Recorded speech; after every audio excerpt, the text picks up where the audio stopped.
Hey guys, Adrian here for the Digital Dojos at digitaldojos.com. Today we are going to be taking a look and an overview of the Apple event. It was around 2 a.m. for me last night, so you can imagine I'm very tired, etc. But I was able to cover the event with Duncan. If you guys want to watch that event coverage, it was like about an hour, 30 minutes of live streaming.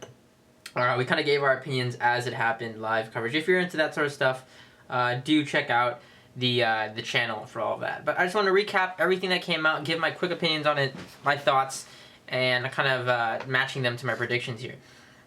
So starting off with every event, they always kind of go through the sales. They always go through, promoting how much they've paid developers, how many iPads they sold, how many iPhones, and there's a lot of interesting stats. And it's showing more and more that the mobile products of Apple are really outselling the desktop PCs. The PCs in general, the PC market is being outsold by these mobile devices like the iPad, the iPhone, which I have here, my iPhone 5, my iPhone 4S. These type of devices are really outselling devices like desktop platforms from HP, Dell, etc. So, they're typical numbers game that they always show at Apple to show their success with apps, etc. Moving on, they went on to talk about Macs. Now, first off, the Mac that they talked about, the first Mac they started with was the MacBook.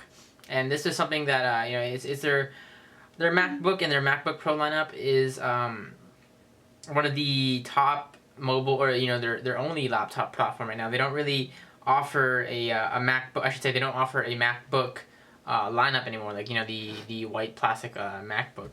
Now it's only MacBook Pro. So your entry level is kind of MacBook Air, MacBook Pro, and then you have these Retina MacBooks. So there's a new category within the MacBook Pros. It's these Retina display ones. They've had the 15-inch with Retina for a while in the last iteration. Now they are giving the 13-inch a Retina display as well. So they're giving it, 2.5 gigahertz quad core. I have my notes down here. The Intel i5 turbo boost up to 3.1 gigahertz, 8 gigs of RAM stock now. That's kind of Apple's new standard with every product they're selling now. 8 gigs of RAM, which is a lot, but you can never have enough RAM. And it's always good for the user.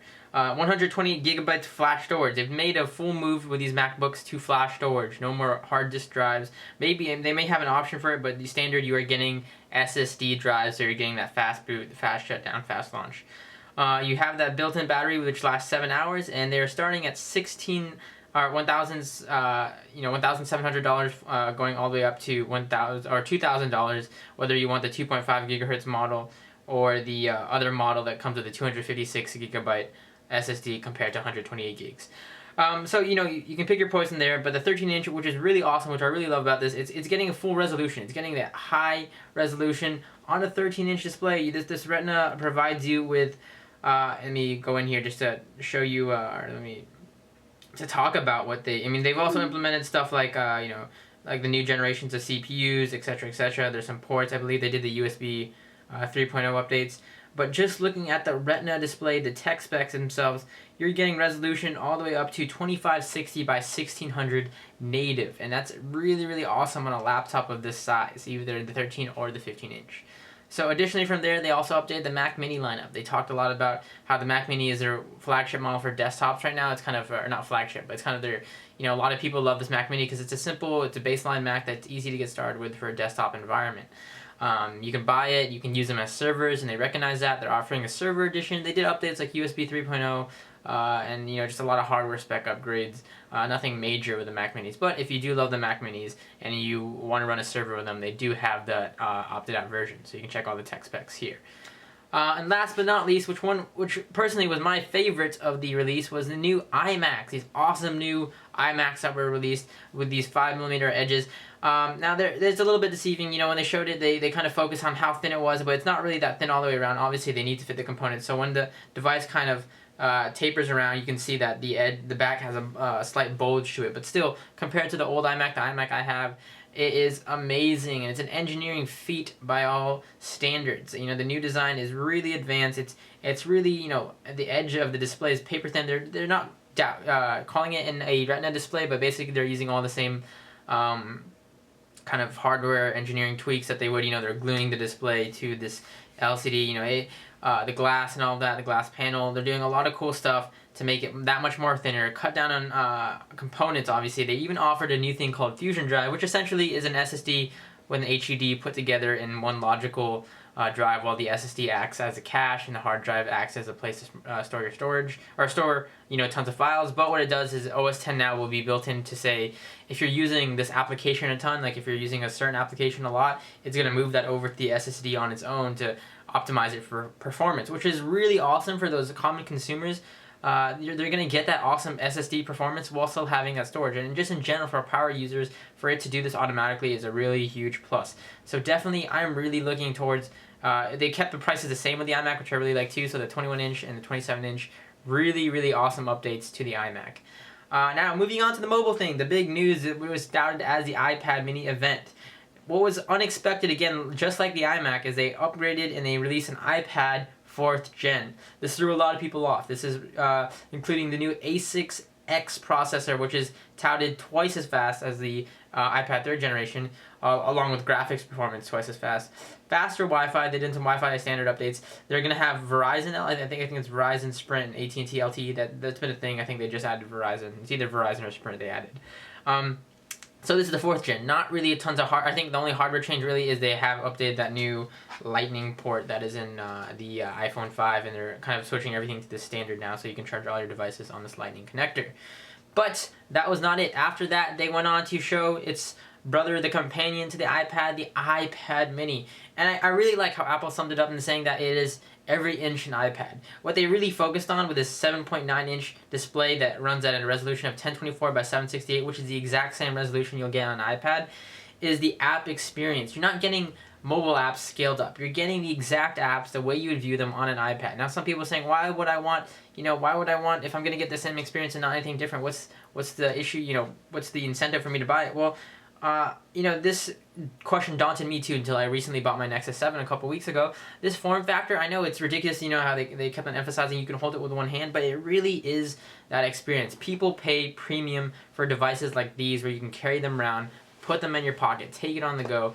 With these iPads and stuff like that, not to say the iPads aren't portable, but it's just that much more portable with that same experience. You're getting this awesome 7.9-inch form factor you can hold with one hand. Really great for a lot of focus for Apple was on this event was educational uses, iBooks, etc. You can take these on the go. You can do so much more with a more portable device, whether it's keeping this in your bag, and even my Nexus can fit in some, heftier pockets and stuff like that, some bigger pockets. And again, it's a price point. With this consumer thing, they're starting the price point at $329. A little bit, I kind of overshot. I said $350 originally, and then I went down to $200 something. $329 is in between, and it's about $80 more than the Nexus. The Nexus at 16 gigs right now. So it's an entry-level 16 gig model for the iPad mini. They do have the color versions matching with the iPhone 5, that slate and that white edition. That's really nice. I really, really love the slate design on the iPad mini here. It's you can see the picture here. It's a black, kind of not really graphite type of back look. The LTE version is going to start at $449, and it goes up in increments of $100 from there. So the iPad mini, I think that they didn't, they had to, one thing they had to do was aggressively price it, and to meet a market that is already substantially kind of has their ground, and Google still has time to rebuttal. They have their event coming up. It'll be interesting to see what they do with the Nexus lineup, which is one of the best deals of the year in terms of technology. Apple right now has the best solid designed, solid built 7-inch form factor right now. Whether it's the Kindle Fire, the Nexus 7, they have the hands down sleekest designed, best built product. Just without even holding it, just seeing it hands on, etc. You can tell Apple products, that's kind of their premium. You pay for that design, you pay for that sleek, that aluminum build compared to the the Nexus's plastic type of build from Asus. You get a really premium design, and they stress that out. They stressed out the whole app experience.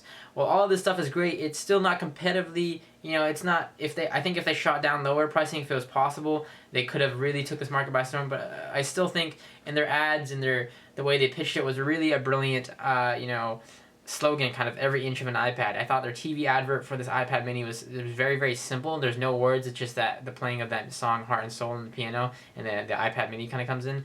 Really, really awesome. At $329, I think I'm going to actually pick one up just for you guys to review, to compare it to the Nexus 7, let you guys know my thoughts. Once it comes out here, I will definitely be trying to get my hands on one. Overall, the event was awesome. I mean, I'm not to sound like not to kind of give bias to Apple, but Apple really dropped a bombshell on the tech market with this one event. The new iMac, the new MacBook Pros, the Mac Minis, the new iPad, 4th gen, new iPad Mini. They're taking so many markets and really, I don't want to say innovating, they're updating and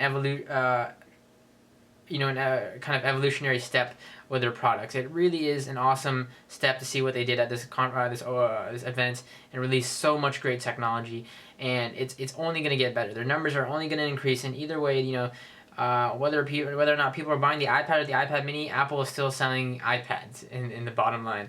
So my general consensus, it was an awesome event, a lot of cool stuff I'm looking forward to and checking out, especially that iMac. I have to say the iMac was my favorite of the launch.